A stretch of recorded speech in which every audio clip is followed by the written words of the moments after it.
You're listening to the Quint podcast.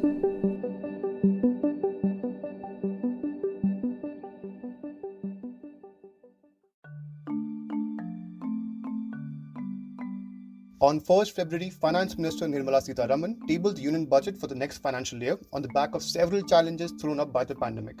In response, Indian stock markets zoomed over 2,300 points on the day and even extended the rally today. But how did everyday people and experts view the budget? According to a budget opinion poll by CVoter conducted on 2nd February, 36.4% respondents said the centre delivered worse than expected. The survey also stated that 25.1% people felt that the budget was better than expected, and 27.6% people said it was just as expected.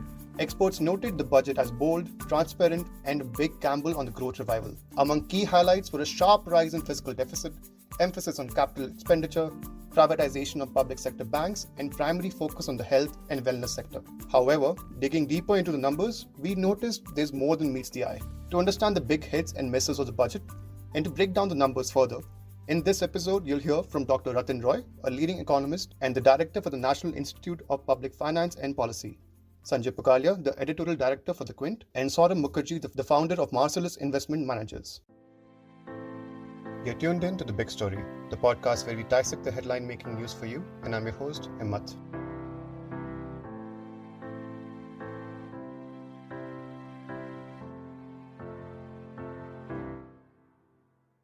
Now, this year's union budget outlined a sharp increase in the fiscal deficit, which is the gap between what the government earns and what the government spends. And the fiscal deficit, which was projected to be 3.5% for 2021 and 2022 by the Finance Ministry, shot up to 9.5%. Now, the Finance Minister Nirmala Sitharaman blamed the pandemic for a weak revenue inflow for this financial year. However, Dr. Ratin Roy believes that the government missed its golden moment and that the pandemic should not have been an excuse for the rise in fiscal deficit.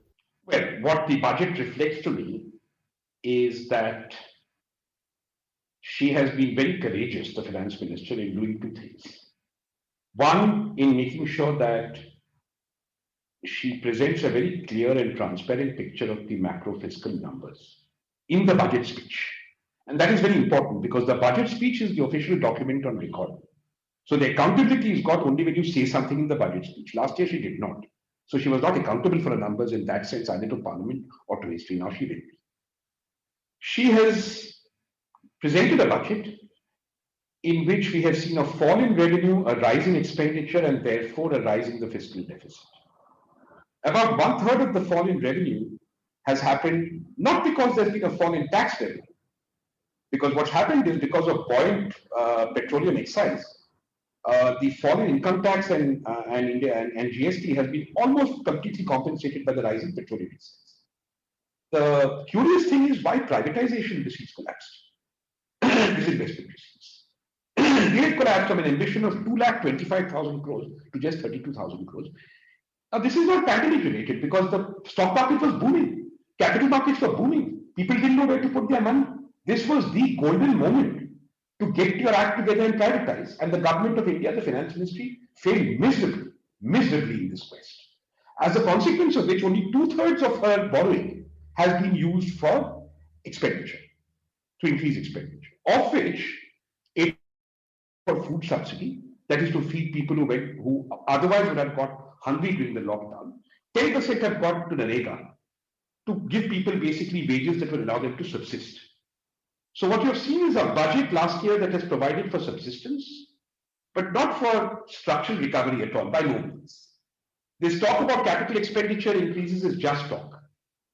If you look at every 100 rupees the government of India borrows traditionally over the last 5-6 years, 75 rupees does not go for capital expenditure.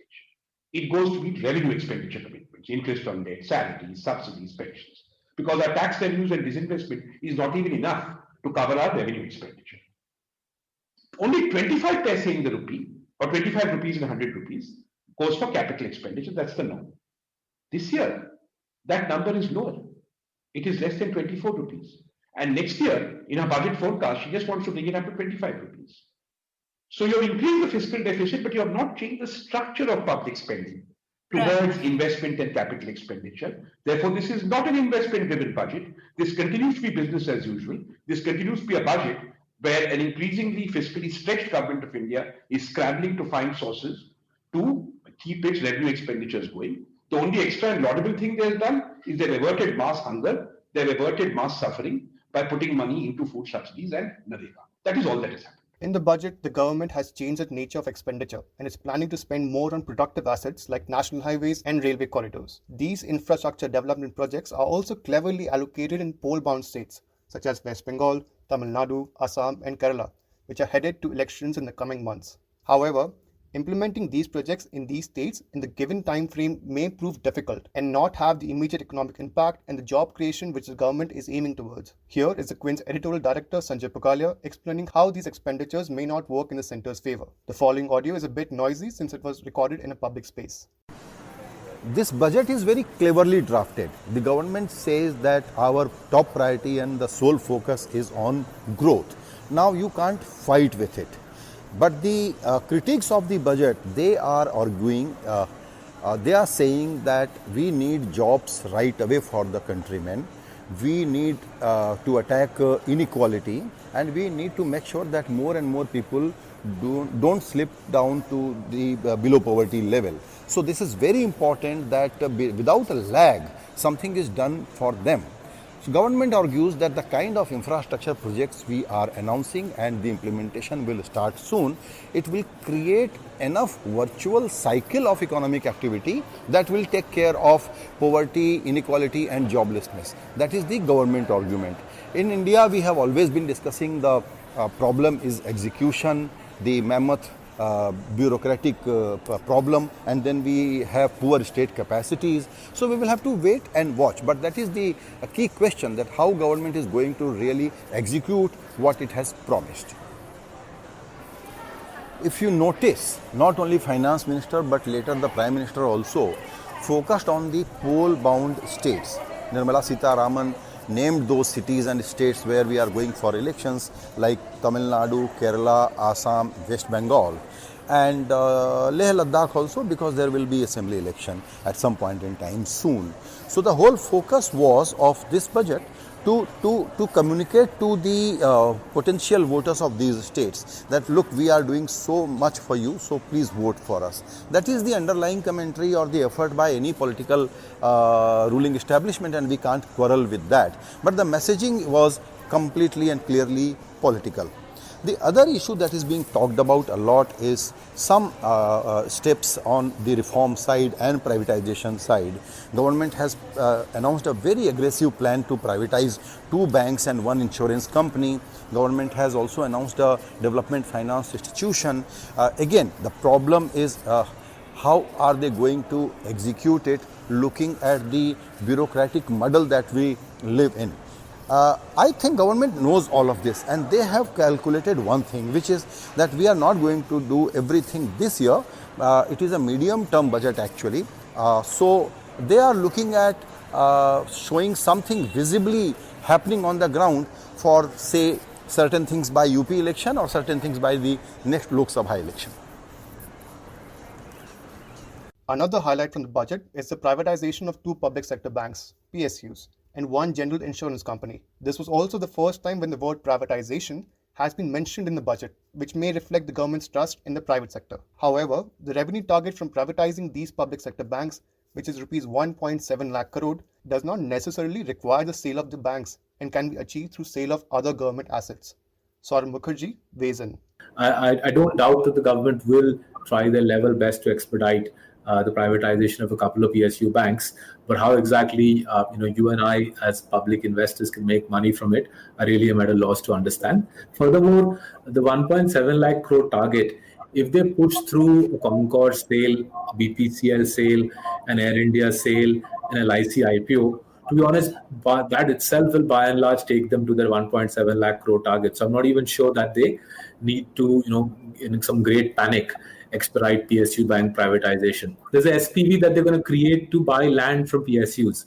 So how you fund the SPV and how much land you buy itself could take you some way towards that 1.7 lakh crore target. So I think they've done this whole privatization piece has been presented very cleverly. ARC banao, SPV banao, and then use that as a way to, what should I say, reduce the amount of pressure that the government has to deliver privatization swiftly. And by putting a 1.7 lakh crore number, the government is indicating to the financial markets that I am in no rush. I've got good assets. I'm in no rush. I will look for top dollar when I sell these assets. As earlier stated, discrepancies in overall figures reflect across sectors, and the biggest case in point is healthcare. The finance minister announced a budget of rupees 2,23,846 crores, which is nearly a 137% jump from last year. But if you break it down, more than one-third of the budget comes from allocations which are not direct investments in health or are one-time investments only. These figures are the allocations for water, sanitation, finance commission grants, which stand at a total of rupees 49,214 crores, and the one-time cost of COVID vaccinations of rupees 35,000 crores. In our previous episode, we took a deep dive into the healthcare budget and broke down the COVID vaccination distribution numbers and whether the budget is in sync with the ground realities. If you have missed that episode, please check out its link in our show notes. Now, two key sectors that don't have much to gain from the budget are agriculture and education. At a time when the government is facing flack from farmers over 3 farm bills passed in the parliament last year, the spending on agriculture has gone down, and there was also no mention of the 3 farm laws. However, no specific budgetary decisions were announced which could directly impact the farmers. In an aid to the agriculture sector, an agriculture cess on specified goods was introduced, which included alcoholic beverages, gold, silver, cotton, peas, apple, petrol, and diesel, through which the government aims to generate more revenue. Many also hope that the Bharatiya Janata Party-led centre would allocate a better budget for education to address the woes of children on the receiving end of the digital divide. The budget blueprints show that the centre plans to reduce spending on education by rupees 6,076 crore from the 99,300 crore in 2020 and to rupees 93,224 in 2021. Reduced spending, though forced by factors, will barely come to the aid of disadvantaged students who may have dropped out of schools due to lack of resources, made worse by the economic impact of the pandemic. How well the spending boost impact the economy remains to be seen. Dr. Ratan Roy believes that the government delivered a lot of promises but has failed to deliver a plan of action for any of them. Dr. Roy further provides insights on what could have been a more reasonable budget for a country which is reeling from a pandemic and high levels of unemployment. Right from the word go, engaged in a program of income support to SMEs by essentially taking the state governments and the Indian private sector into confidence and coming up with a joint India plan, an India spending battle plan, where the government of India, the state governments and the private sector, perhaps civil society organizations, acting together would work to get income support to the people who most need it, who are not the people who are making profits or stockbrokers, who are people who earn wages and daily wages and migrant workers and people who are vulnerable because they have lost jobs. I would have focused on providing them with income support. In the case, I would have immediately had a high-level commission of inquiry as to why privatization, disinvestment receipts year after year were falling short, and I would have tried to take the private sector into confidence and try and create an India task force to make sure that privatization happens. We have very talented people in Bombay. We have some of the best capitalists in the developing world. They need to be part of this process in a much more public and transparent way to be able to do this. This is not going to be done by the Delhi Sultanate, sitting there and writing little notes on green sheets of paper, which is what they're used to doing. That business process is not going to bring about that transformation. You need not just cooperative federalism, you need joined up action between the governments of India, the private sector and civil society. That is what a challenge where the growth rate has shrunk for the first time in my lifetime requires. And neither the government nor society rose to that challenge. And that is very disappointing. But I think the aspiration for India should be that our resources are employed. Our people don't work at full potential. Our skills need to be developed. So obviously any Indian should have the aspiration that we should have inclusive growth and social stability. So we should not put that aspiration aside. The question is, does this budget do anything to further our cause in terms of that aspiration? And my judgment is it does some things, but not enough. It does. There's a scattershot of good things in the budget. Financial sector reforms, tax reforms, but there is no plan. There is no structural plan which tells me how going forward in the next 5 years, I'm going to be a significantly more prosperous and more inclusive country. When you are forced to feed people because to the public purse, if you didn't feed them, they would otherwise starve. Where is the self-reliance there? The objective is for people to have jobs and with their own dignity to go to the market, buy their food, educate their children. We are no closer to that goal with this budget. If you liked listening to this episode, please subscribe to The Big Story for episodic updates. We're available on Apple, Google Podcasts, Spotify, JioSaavn, and most of the other popular podcast streaming platforms. For other podcasts, please log on to the Quint website, and for any feedback, please shoot an email to podcast@thequint.com.